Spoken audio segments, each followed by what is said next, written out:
Officer Ryan Castellano had been with the Atlanta Police Department for 7 years when he made a decision that would end his career and cost the city $45 million.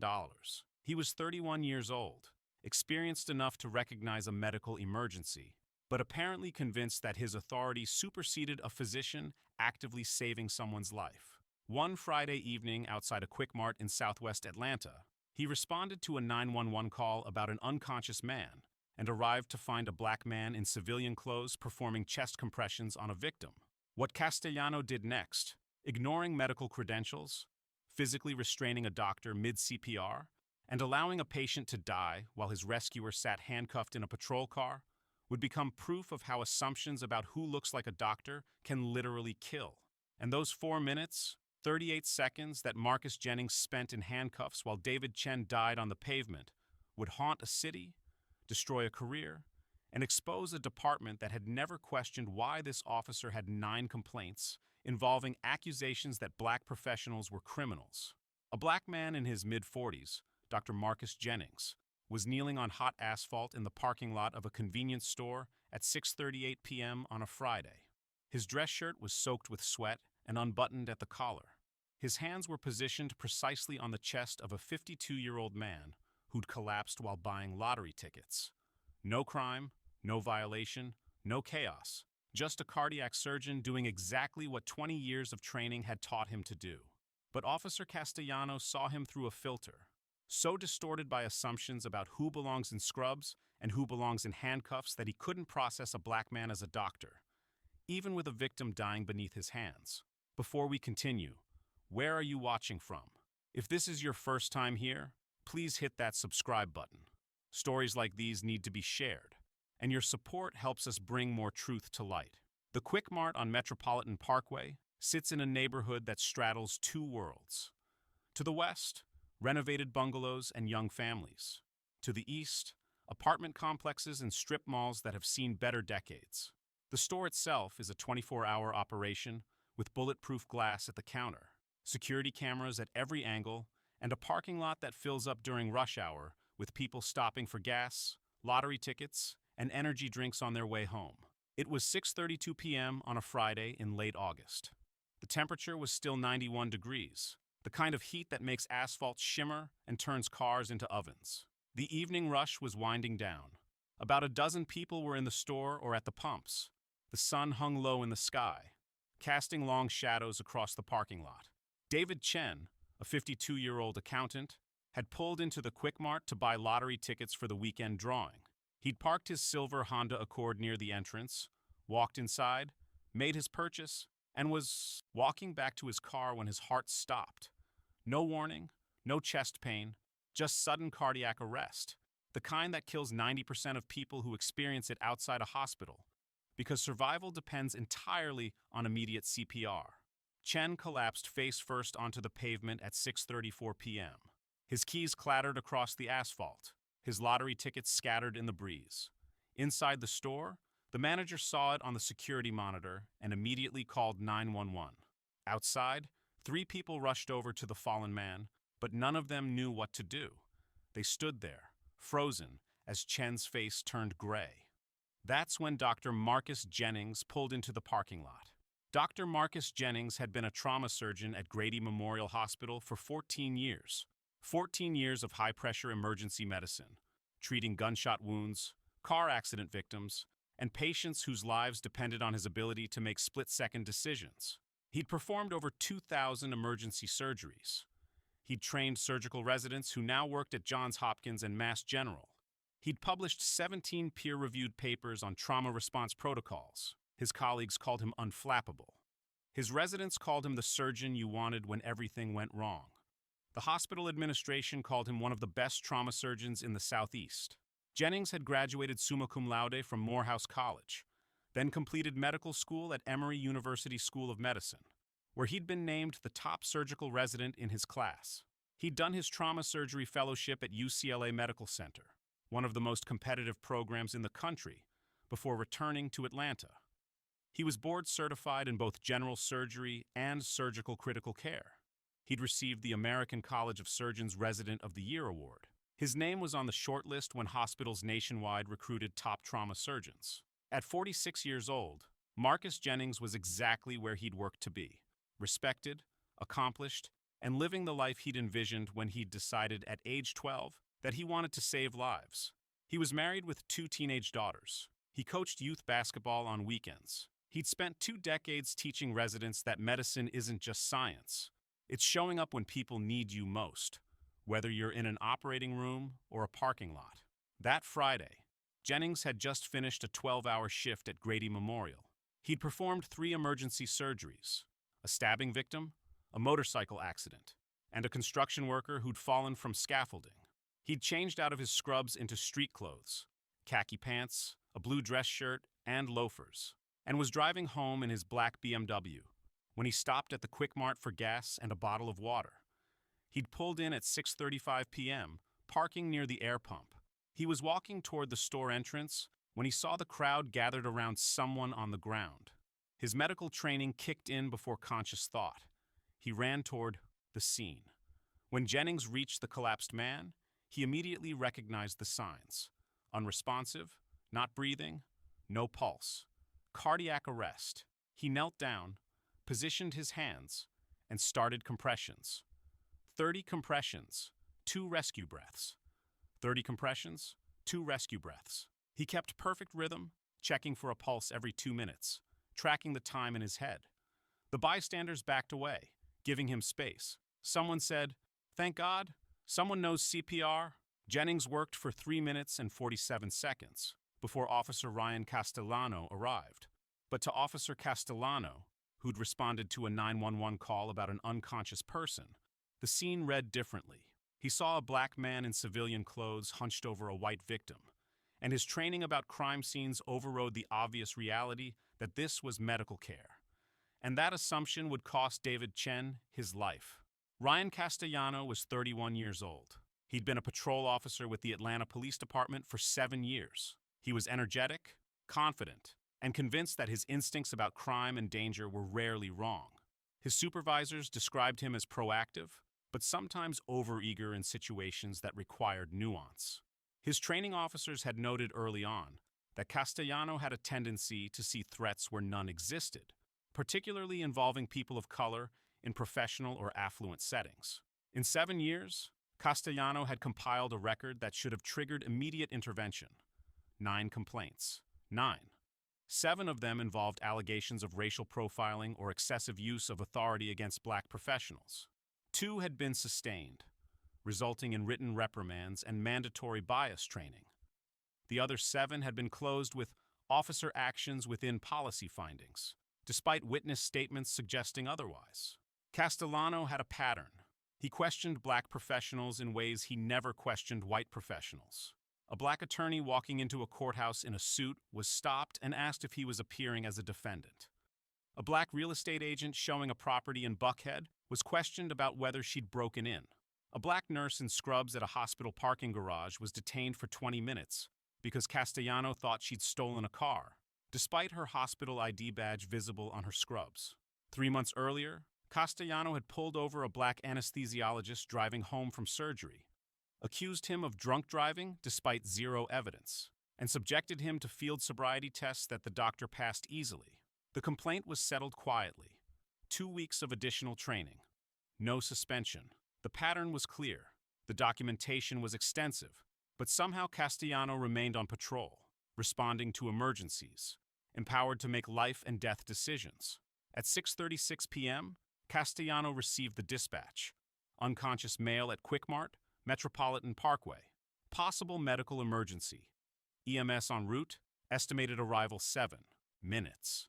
He responded code 2, lights but no siren. In his mind, unconscious male in that neighborhood meant possible drug overdose, possible assault, possible robbery. He'd responded to similar calls. He knew what to expect: chaos, onlookers, probably someone going through the victim's pockets. He didn't consider that he might arrive to find a trained medical professional already providing care.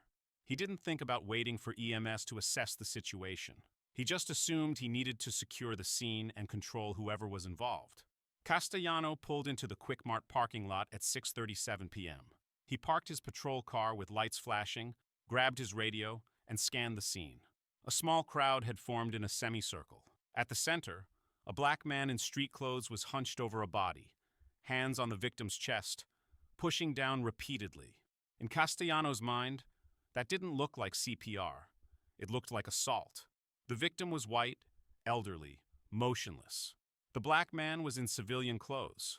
No uniform, no medical kit visible. To Castellano, this was someone assaulting or robbing a vulnerable person, while bystanders stood frozen in shock. He walked directly toward Jennings, his hand moving instinctively toward his service weapon. Do you think officers should be required to assess medical situations for at least 30 seconds before intervening? Drop your answer below. Dr. Marcus Jennings was in the middle of a compression cycle. Push, push, push, counting in his head to maintain the 120 beats per minute rhythm that cardiac arrest protocols demand. When he heard boots approaching fast and a commanding voice, "Step away from that man right now," Jennings didn't stop compressions. He couldn't. Stopping meant David Chen's brain was going without oxygen. Every second mattered. "I'm a doctor. He's not breathing. I'm performing CPR." Castellano's hand dropped to his holster. His body language shifted from cautious to aggressive. "I said step away. This is a crime scene." Jennings looked up mid-compression, his face glistening with sweat, disbelief crossing his features. Crime scene? This man is dying.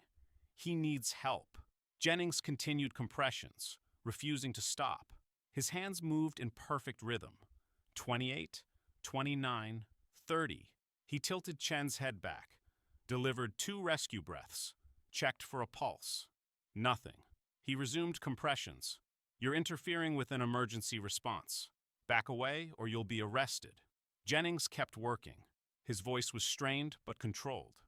"I am the emergency response. I'm Dr. Marcus Jennings. I'm a trauma surgeon at Grady Memorial. This man has maybe 3 minutes before brain damage becomes irreversible." Castellano moved closer, reaching for Jennings's shoulder. "I don't care if you're the Surgeon General. Hands behind your back, now." One of the bystanders, a middle-aged woman who'd watched the entire scene, stepped forward. "Officer, he's trying to save that man. He's been doing CPR since before you got here." "Ma'am, step back. This is police business." Another bystander, a young man with his phone out recording, called out. "He's a doctor. Look at him. He knows what he's doing. That man isn't breathing." Jennings finished another compression cycle. His hands never stopped moving. "Officer Castellano," he'd read the nameplate. "I need you to listen carefully. I'm a cardiac surgeon. I've been performing CPR for 4 minutes. EMS is not here yet.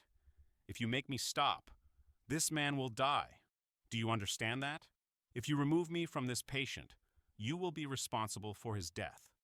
This is where assumptions become lethal. Officer Castellano had arrived at a scene and constructed a narrative based entirely on what he expected to see, not what was actually happening. He saw a black man in street clothes and a white victim on the ground. His mind filled in the rest: assault, robbery, crime. Every piece of evidence after that, the careful chest compressions, the rescue breathing, the calm professional demeanor, the physician identification, was filtered through that initial assumption.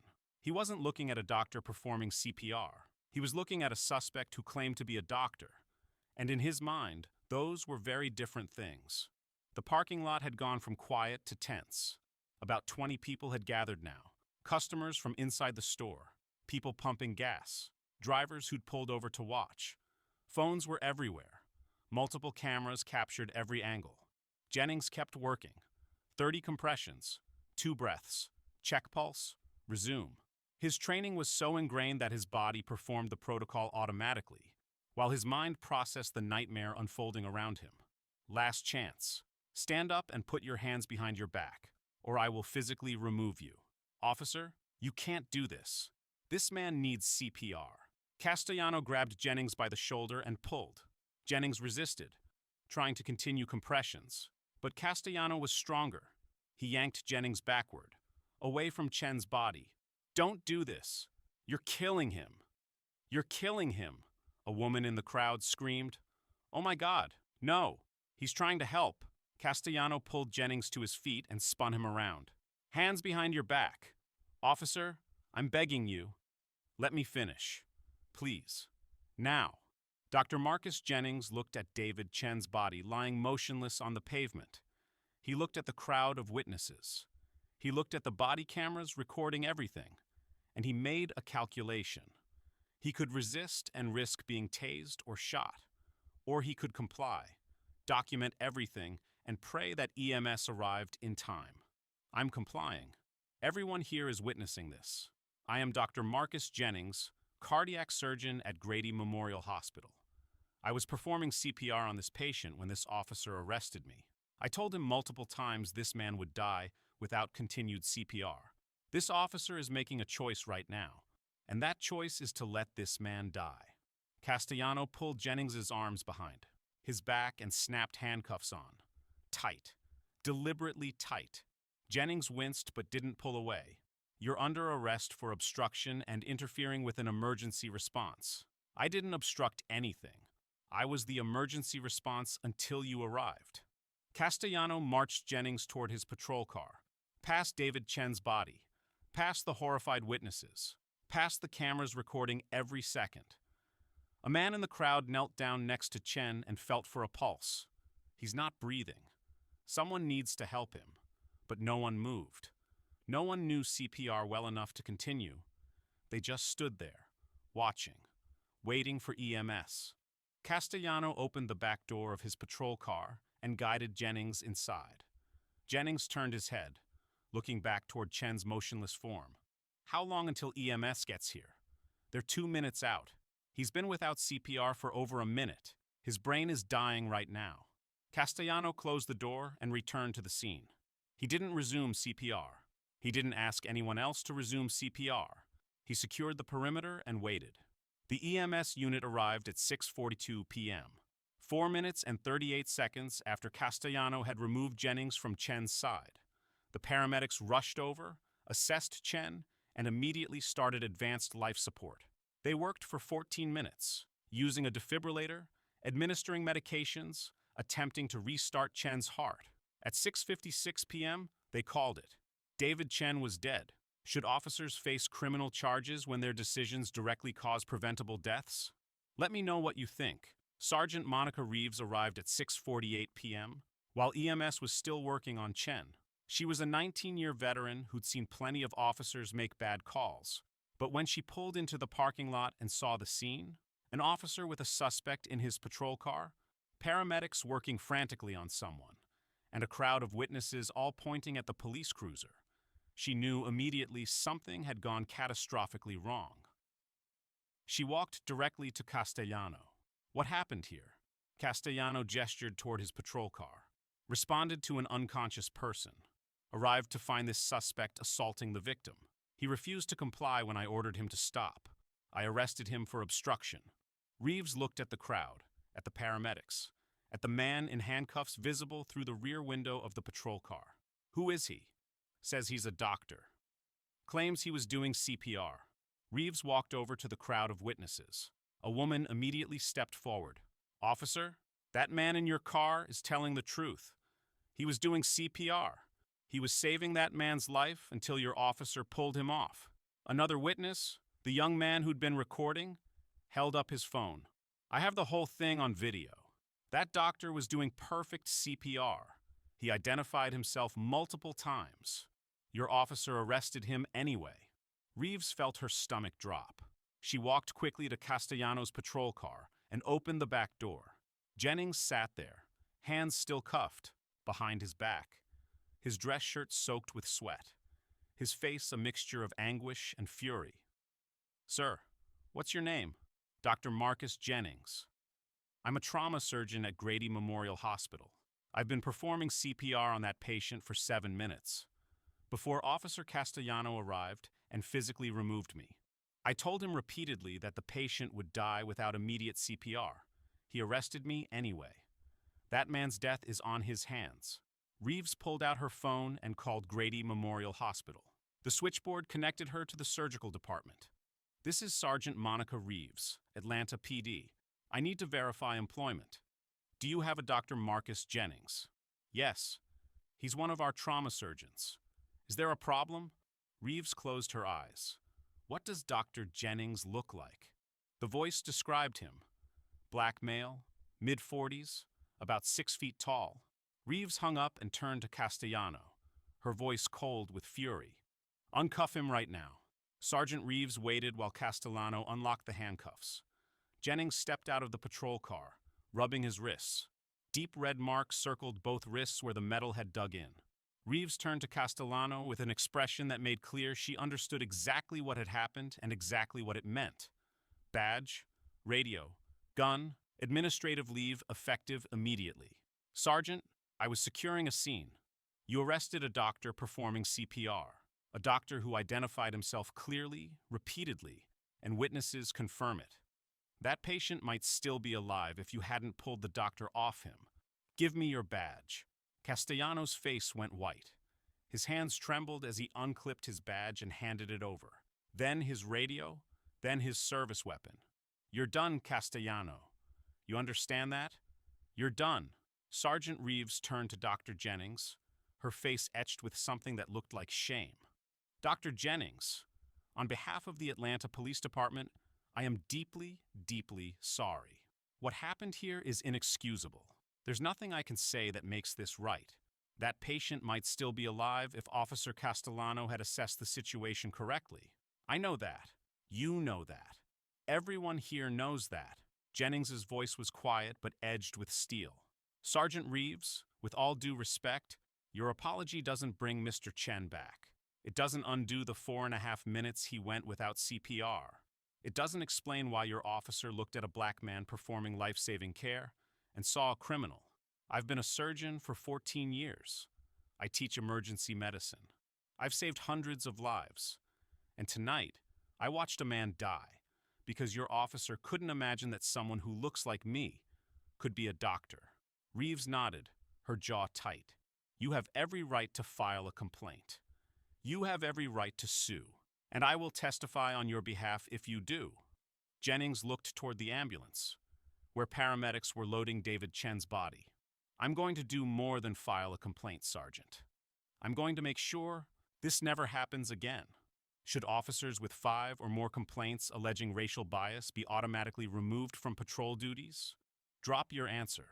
Within 3 hours, the videos had exploded across every social media platform. Multiple angles from different witnesses. Crystal clear footage of Dr. Marcus Jennings performing textbook CPR. Audio of him identifying himself as a trauma surgeon. Video of Officer Castellano physically pulling him away, handcuffing him, and walking him to the patrol car, while David Chen lay dying on the pavement. The timestamp on the videos showed exactly how long Chen went without CPR, 4 minutes and 38 seconds. Doctor arrested while performing CPR. Patient dies, Atlanta. Officer handcuffs. Surgeon mid-CPR. Man dies waiting for EMS trauma. Surgeon arrested for saving life. Because he's black. The outrage was instant, visceral, and national. The American Medical Association issued a statement condemning the arrest. The American College of Emergency Physicians called it a preventable death caused by racial profiling. The National Association of Black Physicians demanded federal investigation. Civil rights organizations called for immediate termination and criminal charges. Grady Memorial Hospital released a statement within hours. Dr. Marcus Jennings is an exemplary surgeon, a leader in trauma medicine, and a credit to our institution. The actions of the Atlanta Police Department tonight are unconscionable. Dr. Jennings acted in accordance with his medical training and ethical obligations. He should be commended, not criminalized. Ryan Castellano's life imploded within 72 hours. The Atlanta Police Department placed him on administrative leave pending investigation. The mayor called for his termination. The police chief issued a public statement. The actions of Officer Castellano do not represent the values of this department. We are conducting a full investigation, and we will pursue every appropriate disciplinary measure. Castellano's name trended on social media for 6 straight days. His home address was published online. Protesters gathered outside his apartment. He received death threats. His attorney advised him not to speak publicly. Castellano issued a brief written statement. I responded to what I believed was a dangerous situation. I made a judgment call based on my training. I deeply regret the outcome. It was the worst possible response. It admitted nothing. It apologized for nothing. It blamed training, while claiming he'd done everything right. Dr. Marcus Jennings contacted civil rights attorneys the next morning. The lawsuit was filed 2 weeks later. It named Officer Ryan Castellano, Sergeant Monica Reeves for failure to supervise, and the Atlanta Police Department for systemic failure to address Castellano's pattern of racial profiling. The complaint's claims were devastating. False arrest without probable cause, unlawful detention in violation of the Fourth Amendment, deprivation of civil rights under color of law, racial profiling and discrimination, intentional infliction of emotional distress, reckless endangerment causing death, deliberate indifference to a known medical emergency, failure to train and supervise officers with documented histories of discriminatory conduct. The lawsuit detailed Castellano's complete history. 9 complaints over 7 years. 7 involved allegations of racial profiling of black professionals. The documentation was extensive. Witness statements. Training records showing bias training that changed nothing. Supervisor evaluations noting problems but recommending no action. A pattern so clear it was impossible to deny. The complaint included statements from medical experts. Dr. Jennings's CPR was textbook perfect. Had CPR continued without interruption, David Chen had approximately a 35% chance of survival. The 4-minute, 38-second gap reduced that chance to less than 5%. Officer Castellano's actions directly caused Mr. Chen's death. The city's attorneys reviewed the evidence and reached an immediate conclusion. Legally indefensible. The videos were damning. The medical testimony was conclusive. A jury would see a doctor trying to save a life, and a cop who stopped him because of his race, leading directly to a preventable death. The city settled 8 months later. $32 million paid to Dr. Marcus Jennings for the false arrest, civil rights violations, and emotional trauma. An additional $13 million paid to David Chen's family in a wrongful death settlement for the city's role in his preventable death. $45 million total. It was the largest civil rights settlement in Atlanta's history. The settlement included additional terms. The Atlanta Police Department was required to implement a mandatory medical responder identification protocol. Officers responding to medical emergencies must allow identified medical professionals to continue care unless those professionals pose an immediate threat. All officers must complete 40 hours of anti-bias training annually, with independent civilian oversight to verify completion and assess effectiveness. The department must create a public database of all officer complaints, updated quarterly, tracking patterns by officer and by demographic. Officer Ryan Castellano was terminated 11 weeks after the incident. The termination letter was comprehensive and final. Officer Ryan Castellano arrested a licensed physician who was performing CPR on a cardiac arrest victim. Despite multiple verbal identifications, visual evidence of medical care, and witness corroboration, Officer Castellano removed the physician from the patient, resulting in a 4-minute, 38-second gap in CPR that directly contributed to the patient's death. Officer Castellano has accumulated 9 complaints over 7 years, demonstrating a clear pattern of racial profiling targeting black professionals. Despite mandatory training and multiple interventions, Officer Castellano's conduct has not improved. His employment with the Atlanta Police Department is terminated effective immediately. Castellano's name was entered into the National Decertification Index. At 31 years old, his law enforcement career was over. No police department in the country would hire him. His union attempted to fight the termination, but after reviewing the videos, the witness statements, and the medical expert testimony, they quietly withdrew the appeal. Castellano never spoke publicly about the case. He moved out of state within 6 months. Dr. Marcus Jennings testified at Atlanta City Council hearings 3 months after the incident. His testimony was measured, factual, and devastating. I'm a cardiac surgeon. I've been practicing emergency medicine for 14 years. I teach surgical residents how to save lives. I've performed over 2,000 emergency surgeries. When I arrived at that QuikMart and saw David Chen collapsed on the pavement, I didn't think about race. I didn't think about optics. I thought about the medical reality. A man in cardiac arrest has 3 to 5 minutes before brain damage becomes irreversible. He paused, his voice steady. I performed CPR for 7 minutes and 12 seconds total. For the first 3 minutes and 47 seconds. Before Officer Castellano arrived, David Chen's heart received continuous compressions. His brain received oxygen. He had a chance. When Officer Castellano pulled me away and handcuffed me, that stopped. For 4 minutes and 38 seconds, David Chen's brain received no oxygen. By the time EMS arrived and resumed CPR, he'd been down for almost 12 minutes total, with a critical gap. The medical consensus is clear. That gap killed him. Another pause. The council chamber was silent. Officer Castellano had 9 complaints over 7 years. 9. 7 of them involved allegations that he profiled black professionals as criminals. A lawyer, a nurse, an anesthesiologist, a real estate agent, and now a surgeon. The pattern is undeniable. But those complaints were filed, reviewed, and dismissed with remedial training that clearly changed nothing. My question is simple. At what point does a pattern of discrimination trigger removal from duty? After 5 complaints? 10? 15? How many people need to be profiled before the department acts? And how many need to die? His voice strengthened. The city paid $45 million to settle this case. That's accountability in dollar terms. But money doesn't bring David Chen back. It doesn't undo the trauma of being handcuffed while watching a patient die. It doesn't restore the trust between law enforcement and the communities they're supposed to serve. He looked directly at the council members. If this can happen to me, a surgeon with 14 years of experience, with credentials, with witnesses confirming my actions, what happens to people without those resources? What happens to black EMTs trying to treat patients?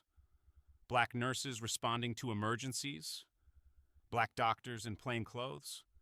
If my credentials weren't enough to convince Officer Castellano I was who I said I was, what is enough? At what point does the badge stop mattering because the skin color matters more? The room remained silent. Should police departments face federal oversight after preventable deaths caused by officer bias? Drop your answer. This wasn't just about one arrest on one Friday evening. This was about a system that gave Ryan Castellano a badge, a gun, and the authority to make life and death decisions, despite 9 complaints that documented exactly the problem he represented. Castellano's record told a story his department chose to ignore.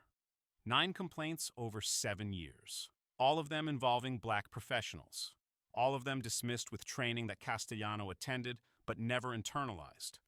Every complaint was treated in isolation. A one-off mistake, an unfortunate misunderstanding, a learning opportunity. But taken together, they formed an unmistakable pattern. Ryan Castellano could not see black people in professional roles. His bias was so complete that no evidence could overcome it. The department knew this.